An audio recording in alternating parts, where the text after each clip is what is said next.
مقصد جو ہے وہ ایصال ثواب ہے۔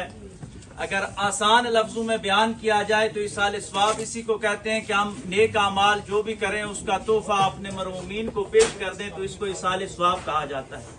ہمارے اسلام میں جو اجر کا معیار مقرر کیا گیا ہے یہ دو چیزوں پر ہے۔ ایک وہ چیز ہے جو اللہ تبارک و تعالیٰ اجر عطا فرماتا ہے، یعنی آپ نیک عمل کریں گے تو اللہ تبارک و تعالیٰ آپ کو اجر عطا فرمائے گا، جس کو اجرت سے بھی